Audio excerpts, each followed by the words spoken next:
Hunnigan, what happened? The transmission got cut off. Can you hear me? Who are you? It's Leon. Are you crazy? That's a lie. Why don't you do us all a favor and leave before the audience gets pissed off? Okay? Hey, Leon. No thanks, bro. Resident Evil 4 is one of the most beloved and celebrated games whose popularity only seems to increase with each passing year. It's a rare example of what happens when a company makes one of their classic titles readily accessible on seemingly every platform imaginable. The passage of time has only demonstrated how influential the title was for the industry at large, often being cited for popularizing a third-person over-the-shoulder camera. The game holds up so well, in fact, the announcement of a remake was met with cautious excitement.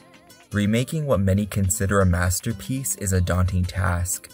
Capcom has been on a streak as of recent, remaking RE2 and 3, but those were more so reimaginings, as the fixed camera and tank controls of those early titles were either removed or overhauled in favor of modern conventions. Remaking Resident Evil 4 wasn't a matter of when, but how.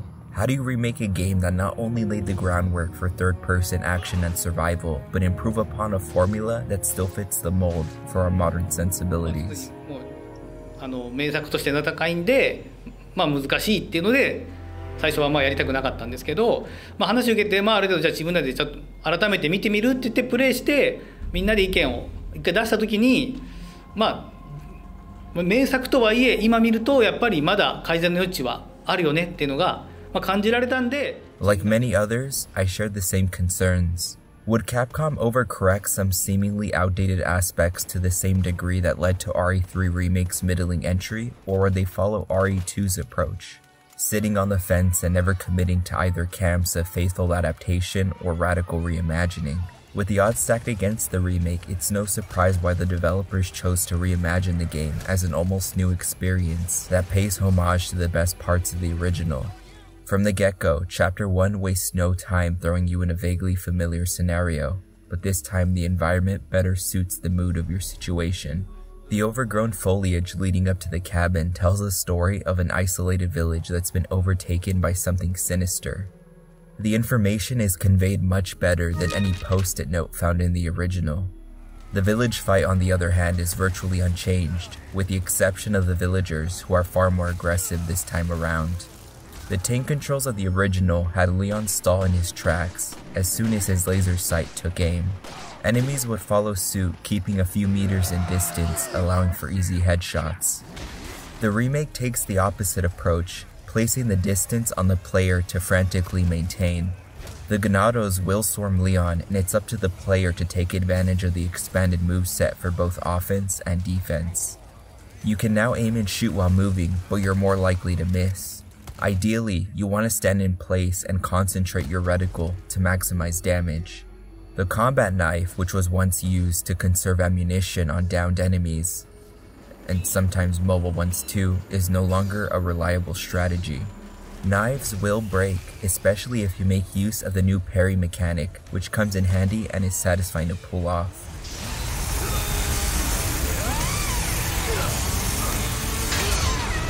Sorry, you're not my type. Every item in your arsenal becomes a valuable resource that will fluctuate in availability.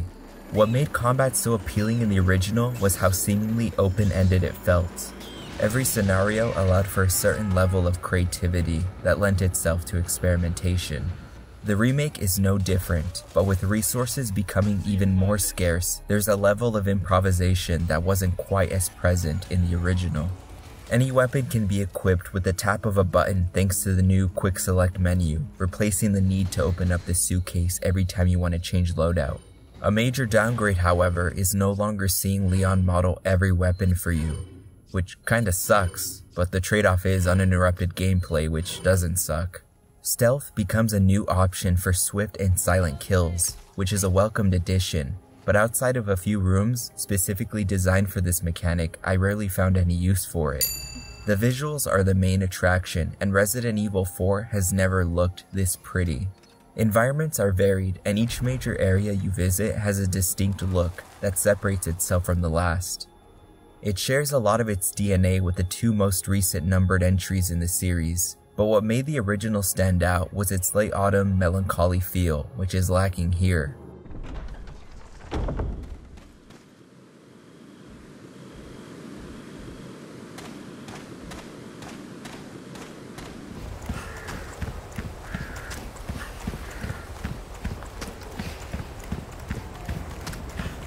Environments suffer from visual clutter, so much in fact, barrels are now splashed with yellow paint to stand out as breakable objects, instead of having diegetically designed lighting like the original.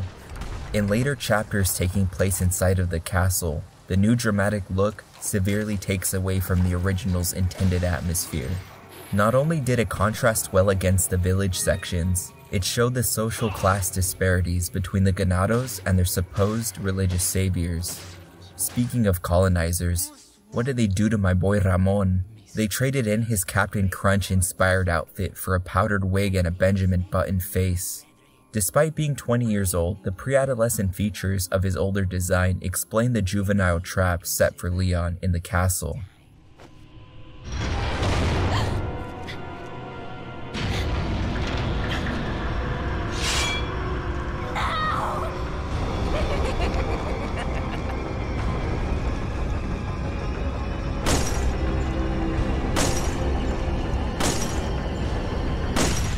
The remake, like the original, picks up 6 years after the events in Raccoon City that left Leon with lingering trauma. No longer a doe-eyed Boy Scout, but a rugged survivor who appears to be using sarcastic quips as a form of coping. We begin to see another side of Leon when he interacts with Ashley, who has been given an expanded role.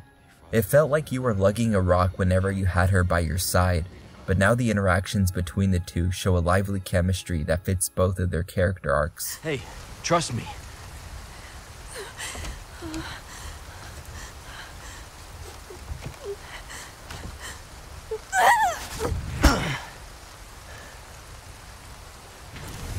You know, I was thinking, we work well together, don't we? I guess so. Right? Maybe someday I'll become an agent like you. What do you think? We could protect the US from any and all threats. Is that right? Well, either way, first we have to make it out of here. You're no fun. Luis has also been given a similar treatment, with an entire chapter dedicated to fleshing out his involvement with Los Iluminados. Krauser's character was even more of a mystery, needing to play an on-the-rail shooter spin-off game to understand his history with Leon. Now, an intro cinematic and a couple of lines of dialogue explain his presence. The plot was never that great to begin with, and even the original director himself admitted that he had 3 weeks to come up with something coherent. The result was a story that was influenced heavily by pop culture and current events. Isn't that a popular word these days? It had the over-the-top action of Michael Bay, body horror of Cronenberg, and the sense of humor of an early Harold Ramis film. Fittingly, the music has a lot more in common with the Hollywood blockbuster than the original, which prioritized subtlety to create a tense atmosphere. Bill me for the repairs later.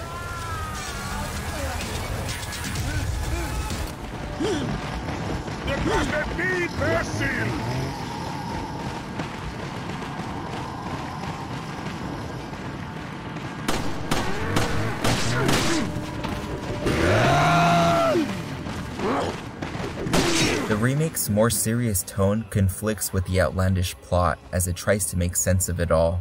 It doesn't allow itself the same leeway as the original to embrace the strangeness, which undermines some of the attempts at humor. The iconic bingo line is a prime example. What sold the joke was the over-the-top camera work and Leon shrugging off the exhausting fight as if it was nothing. The remake's delivery isn't bad, but the camera pulling back to the burning body doesn't allow the joke to breathe.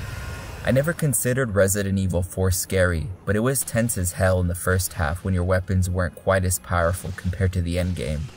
Like the RE remakes that came before it, you can almost always tell when a scripted jump scare is coming. The fan favorite Merchant returns with a brand new accent and an expanded inventory. In addition to upgrading your weapons, you can now redeem spinels given to you for completing various tasks. The exclusive upgrade ticket is what you should be aiming for, as it upgrades any weapon, regardless of level, granting it a unique enhancement only obtained this way. You can also buy this ticket using Mom's credit card. The shooting gallery returns, having gone under a major revision. No longer a dingy looking basement, but now a theme park style-esque attraction that really tests your skills in all weapon types. You're rewarded tokens that can be redeemed for a randomized charm that attaches to your case, increasing the odds of ammo drops, special merchant discounts, or increasing the damage dealt. I've never enjoyed the shooting gallery as much as I do here because of how well Leon controls compared to the older game. It's also nice to hear Ashley and Luis shout words of encouragement as you shoot your targets. Yeah, 3 at once! Nice shot. Although their presence is a bit distracting considering their sinful bedroom eyes. How about we do some overtime? You can practically cut the sexual tension with a broken kitchen knife. That was dirty. The remake doesn't often deviate from the original, but when it does, I have to ask myself whether or not these new additions will age as well. Clearly the developers had a tremendous appreciation for what came before it, and took this opportunity to revamp the experience to fit modern standards. But at the same time fell for a lot of the gimmicky bullshit that modern AAA studios can't help but put in. More often than not, areas have been expanded with extra content, and in instances where areas have been cut, they're substituted with equal if not better experiences. It's rare, but the remake does surpass the original in a handful of sections, to the point where I can't see myself ever enjoying the older versions the same again. The original was not perfect. Even the most loyal purists will tell you there are certain moments in the late game that just drag on. The remake managed to minimize those sections, but it too suffers from symptoms that are a byproduct of the time it was made in, sorta like the original. I don't think the developer's intention with this remake was ever to replace the original. Instead, it serves as a high compliment that offers its own take on the experience that both new and old fans can enjoy. Still, I can't help but wonder, what comes next for Capcom? The impression I got from the post-credits scene is that a Resident Evil 5 remake is imminent. But I can't be the only one who feels the remake fatigue starting to set in. Once upon a time, remakes were made with the intention of realizing a vision that wasn't attainable on technologically restrictive hardware. Now they seem to be decided on by committees who either want to relaunch a forgotten series or put out a product that already has an existing audience. Of course, this is just the business side of the industry, because if this remake is any proof, there are thousands of developers who are fans of the original who will pour their hearts and souls into creating something special. I for one cannot wait to replay the remake in a few years' time to see how well it holds up compared to the 20-year-old near masterpiece that started it all. Ashley! Where are ya? Oh, no.